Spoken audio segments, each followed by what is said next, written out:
नमस्कार, UP live देख रहे हैं आप और मैं हूं आपके साथ साक्षी सक्सेना। बुलेटिन में आज खबर काशी से, जहां से पूरे यूपी में स्कूल चलो अभियान की आज से शुरुआत कर दी गई है। खबर होगी लखनऊ से, जहां नगर निगम के अधिकारियों पर औचक निरीक्षण की गाज गिरी है। खबर होगी प्रयागराज से, जहां डिप्टी सीएम केशव प्रसाद मौर्य ने आने वाले चुनाव को लेकर कार्यकर्ताओं को एकजुट होने पर जोर दिया। खबर होगी सहारनपुर से, जहां मदरसे में एक मौलाना की हैवानियत सामने आई है। पूरी खबर बताएंगे आपको विस्तार में। करते हैं शुरुआत यूपी लाइव की।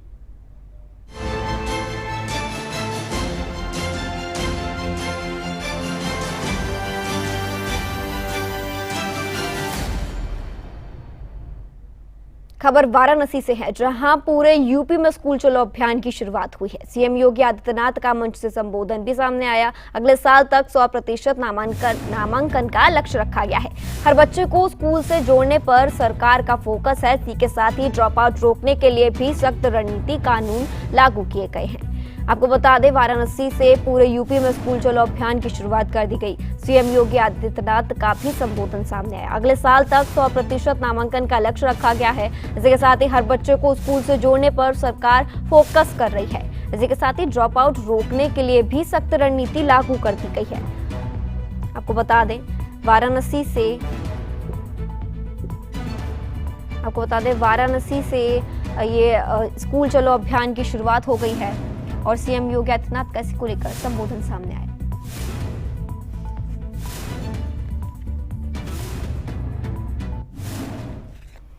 स्कूल में टॉयलेट नहीं थे, बालक और बालिकाओं के लिए टॉयलेट नहीं थे, पेयजल की व्यवस्था नहीं थी, असमय स्वस्थ होते थे बच्चे।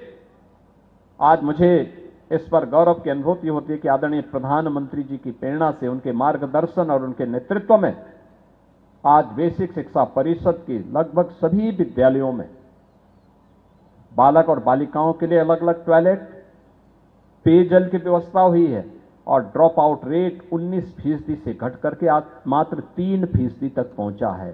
और मैं बेसिक शिक्षा परिषद से जुड़े हुए सभी अधिकारियों और सभी गुरुजनों से, सभी शिक्षकों से इस बारे में विनम्र अनुरोध करूंगा कि ड्रॉप आउट रेट को 0 तक पहुंचाने के लिए हमें कार्य करना है। यह आपके लिए एक उदाहरण होगा, आपको इसका उदाहरण दे सकते हैं और ये बेसिक शिक्षा विभाग की सक्सेस स्टोरी होगी। जितना पैसा दिया गया है, याद रखना, उत्तर प्रदेश में हम स्कूली शिक्षा पर 80,000 करोड़ रुपए से अधिक की राशि खर्च करते हैं। 80,000 करोड़ रुपए से अधिक की राशि।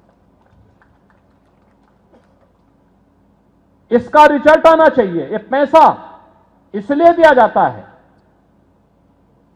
जिससे परिणाम सामने आए और परिणाम के वाहक आप शिक्षक गण हैं, बेसिक शिक्षा विभाग के अधिकारी गण हैं। आपने मेहनत की, सरकार आपके साथ खड़ी हुई। आपने देखा होगा, जहां कस्तूरबा गांधी विद्यालय नहीं थे, वहां पर उस ब्लॉक में भी कस्तूरबा गांधी विद्यालय के लिए हमने इस बजट में पैसा दे दिया। कस्तूरबा गांधी विद्यालय में गरीब बालिकाएं पढ़ती हैं, उन बच्चियों के लिए 8वीं तक की शिक्षा थी। कुछ जगहों पर हमें देखने को मिला कि बहुत सारे अभिभावक उसके बाद स्कूल नहीं भेज रहे हैं। हमने कहा नहीं, हम 12वीं तक इसको चलाएंगे और कस्तूरबा गांधी विद्यालय 12वीं तक प्रारंभ हो गए। श्रमिकों के लिए और निराश्रित बच्चों के लिए कोई जगह नहीं थी, तो हमने अनिल राजभर जी से कहा कि भाई आप भी अपने विभाग में बीओसी बोर्ड के पैसे का इस्तेमाल करिए। श्रमिकों और निराश्रित बच्चों के लिए हम लोगों ने अटल आवासीय विद्यालय प्रारंभ किए।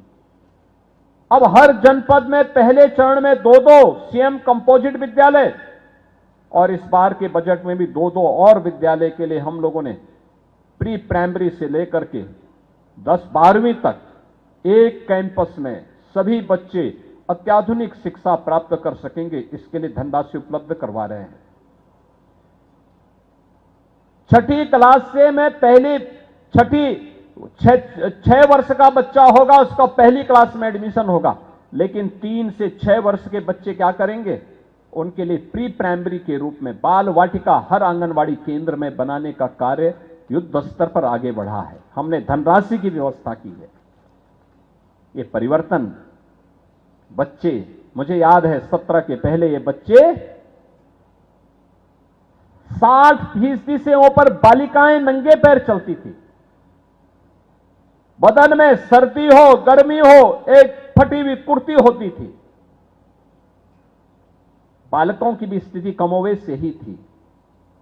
और आज मैं कह सकता हूं बेसिक शिक्षा परिषद में पढ़ने वाले हर बच्चे के लिए ये डबल इंजन की सरकार ने साल में 2 uniform, bag, books, shoes, socks, sweater, ये सारी सुविधाएं फ्री में उपलब्ध करवाई हैं। ये एडमिशन की प्रक्रिया जैसे प्रारंभ होगी 15 अप्रैल के बाद पहले चरण में और 15 जुलाई के बाद दूसरे चरण में उन बच्चों के डीबीटी के माध्यम से सारी धनराशि उनके अभिभावक के खाते में भेजी जाएगी। लेकिन हमारे शिक्षकों का दायित्व बनता है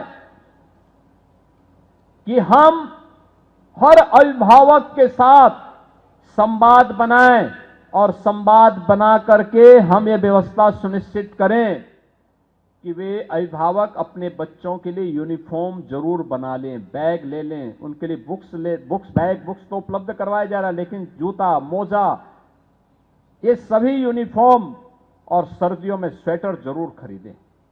याद रखना, हम लोग जब बनाते थे तो 800-900 रुपये में हमारा ये बन जाता था। आज हम 1200 रुपया हर अभिभावक के पास भेज रहे हैं। और मेरी अनुरोध होगा कि शिक्षकों का दायित्व बनता है कि सारे बच्चे अपने यूनिफॉर्म में आए, उनको बताना पड़ेगा। याद रखना, ये सौभाग्य सबको प्राप्त नहीं होता है कि देश के भविष्य को गढ़ने का, उसको तराशने का जिम्मेदारी जो ईश्वर ने आपको दी है, उस दायित्व का ईमानदारी पूर्वक निर्वहन करेंगे। लखनऊ में नगर निगम की व्यवस्था को सुधारने के लिए उत्तर प्रदेश सरकार ने सख्त रुख अपनाया है। राज्य के मंत्री सुरेश खन्ना और मेयर सुषमा खरकवाल ने नगर निगम के विभिन्न वार्डों का अचानक निरीक्षण किया, जिससे अधिकारियों और कर्मचारियों में हड़कंप मच गया। निरीक्षण के दौरान जहां जहां कमियां पाई गई, वहां जिम्मेदार अधिकारियों के खिलाफ कई कड़े निर्देश दिए गए। मंत्री सुरेश खन्ना ने साफ तौर पर कहा कि लापरवाही बर्दाश्त नहीं की जाएगी और दोषी पाए जाने पर न केवल निलंबन किया जाएगा बल्कि वेतन कटौती भी की जाएगी। उन्होंने ये भी कहा कि सरकार का मुख्य उद्देश्य शहरवासियों को बेहतर से बेहतर सुविधाएं उपलब्ध कराना है और इसके लिए लगातार प्रयास किए जा रहे हैं।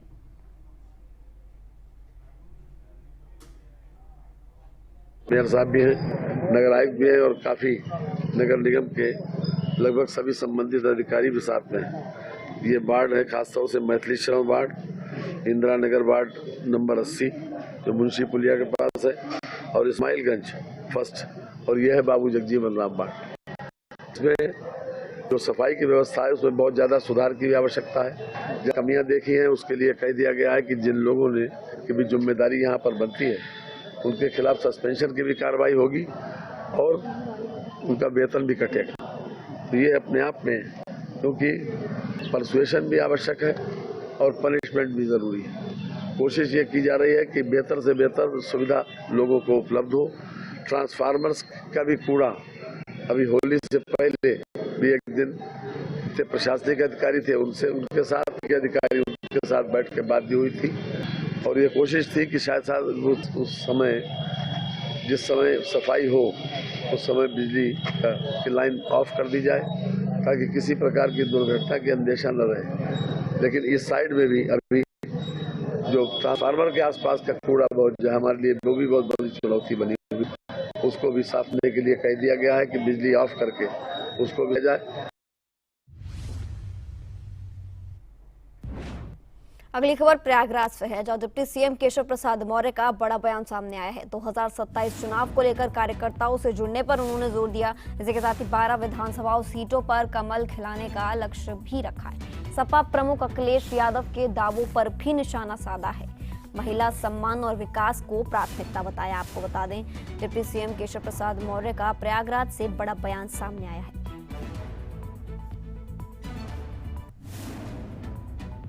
कार्यकर्ताओं के साथ जब प्रयागराज आएंगे तो मिलना, जनता की जो समस्या है उनको सुनना और जो समस्या है उनका समाधान कराना, यह हम लोगों की प्राथमिकता रहती है। उसी प्राथमिकता में से कार्यकर्ताओं से भेंट भी किए हैं, जनता की समस्याएं भी सुने हैं, समाधान के लिए आवश्यक निर्देश भी दिए। 2027 में प्रयागराज में हैं और जो हम सीटें पिछली बार लूज कर गए थे, इस वहाँ पर भी कमल खिले, वहाँ भी भाजपा जीते, एनडीए जीते, इसका हम लोग प्रयास कर रहे हैं। चूँकि 12 सीटों में से 8 हमारे पास है, 4 विपक्षियों के पास है, और अगली बार 12 की 12 सीटें भाजपा और एनडीए के पास रहे, इसका प्रयास कर रहे हैं। अखिलेश यादव तमाम दावे कर रहे हैं, उनका कहना है कि 27 में हम बदल देंगे। तो दावे 2014 से कर रहे हैं, लेकिन उनके दावे की जनता हवा निकाल देती है, और 27 में इतनी ज़्यादा हवा निकल जाएगी कि फिर आगे दावा करना शायद बंद कर देंगे। अखिलेश यादव का कहना है कि भाजपा में नारी सम्मान का अध्याय लिखा ही नहीं गया है। देखिए, श्री अखिलेश यादव जी अगर इस प्रकार की बातें ना करें तो उनके लिए अच्छा रहेगा। मैंने कल भी कहा था, महिला सशक्तिकरण, बेटी बचाओ बेटी पढ़ाओ, उनके सम्मान, उनके सुरक्षा, उनके विकास का सब प्रकार से ध्यान रखा जाना, यह हमारी सरकार की भी और हमारी पार्टी की भी प्राथमिकता है। ये कहा जा रहा है कि बंगाल में सर जो हालात हैं वो एक तरीके से बहुत खराब होते जा रहे हैं। देखिए, हम लोग संघर्ष कर रहे हैं, एक ऐसी लोकतंत्र विरोधी सरकार, अपराधियों को संरक्षण देने वाली सरकार, घुसपैठियों को वोटर बनाने वाली सरकार जो टीएमसी की पश्चिम बंगाल में है, उसको पश्चिम बंगाल की जनता भी उखाड़ करके फेंक देना चाहती है, और भारतीय जनता पार्टी पूरी ताकत से लगी है, और हमें पूरी उम्मीद है इस बार पश्चिम बंगाल में भाजपा की सरकार जरूर बनेगी। ममता बनर्जी ने अपने महिलाओं से ये कहा कि वो झाड़ू बर्तन लेके निकले, लेकिन अब वो अपने बयान से पलटती नजर आ रही है। किस तरह से ऐसे? ये ममता दीदी इस समय बौखलाहट में है, जैसे देश में श्री राहुल गांधी बौखलाहट में है सत्ता के बिना, उत्तर प्रदेश में अखिलेश यादव जी हैं सत्ता के बिना व्याकुल हैं, वैसे जिनकी सत्ता जा रही है, जो सत्ता की मलाई खा करके और पश्चिम बंगाल को बर्बाद कर दिया, आज पश्चिम बंगाल से बहुत विकास में आगे श्री नीतीश कुमार जी के नेतृत्व में बिहार कर चुका है, जबकि पश्चिम बंगाल की तुलना महाराष्ट्र से की जाती थी, लेकिन आज पश्चिम बंगाल देश में सबसे पिछड़ा हुआ जिला बन करके खड़ा हो गया है, और उसका दोष मैं अगर किसी को दूंगा तो पहले कम्युनिस्ट पार्टी की वहाँ सरकार थी, उसने कुछ विकास नहीं किया, और 15 साल से टीएमसी की सरकार है, इसने विकास नहीं किया। बदलाव होगा क्या इस बार? निश्चित होगा। अखिलेश यादव बार बार जो है हमला कर रहे हैं, और सीधे आप पर ही वो हमला रहते हैं। कोई बात नहीं, उनको हमला करने दो, हमारे ऊपर जितने हमले करेंगे उसका जवाब प्रदेश की जनता देगी। प्रदेश की जनता उनको ब्याज के साथ हिसाब चुकता करने के लिए तैयार बैठे। उन्होंने कहा है कि सरकार ग्रीन कॉरिडोर नहीं बना रही है, ये जो है सिर्फ दिखावा है, विकास नहीं है, विनाश है। ये जिन्होंने विकास किया नहीं सत्ता में रहते हुए, इसके कारण सत्ता से बेदखल हो गए 2017 में, और बार बार कोशिश कर रहे हैं, वापसी नहीं हो रही है। तो केवल हमारे प्रचार से नहीं, जनता समझती है समाजवादी पार्टी का चरित्र। श्री अखिलेश यादव जी के नेतृत्व की सरकार के समय को याद करती है तो कांप उठती है जनता। उस समय न महिलाएं सुरक्षित थी, न व्यापारी सुरक्षित थे, उत्तर प्रदेश में पलायन की स्थिति बन गई थी, अराजकता का वातावरण था, दंगा प्रदेश बन करके खड़ा हो गया था। यहाँ कुंभ मेले को याद करिए, माघ मेले को याद करिए, कांवड़ यात्रा को याद करिए, अयोध्या में राम भक्तों के साथ अत्याचार को याद करिए। तो सपा की सरकार माने अत्याचार ही अत्याचार, वह हिंदुओं पर अत्याचार करने वाली सरकार रही। अगली खबर सहारनपुर से है, जब मौलाना की हैवानियत की खबर सामने आई। मदरसे में बच्चे को लेटाकर छड़ी से मौलाना ने जमकर पीटा है। छड़ी से मार मार कर शरीर लाल कर दिया बच्चों का। मदरसे से दिल दहला देने वाला ये वीडियो भी सामने आया है और ये वायरल भी हुआ है। छड़ी से 42 बार बुरी तरह पीटता दिखा है मौलाना, और पुलिस ने मामले की जांच शुरू कर दी है। आपको बता दें, मदरसे में बच्चों को लेटाकर छड़ी से मौलाना ने जमकर मारा है। सहारनपुर से ये खबर सामने आई है, मदरसे में बच्चों को लेटाकर छड़ी से मौलाना ने जमकर मारा है।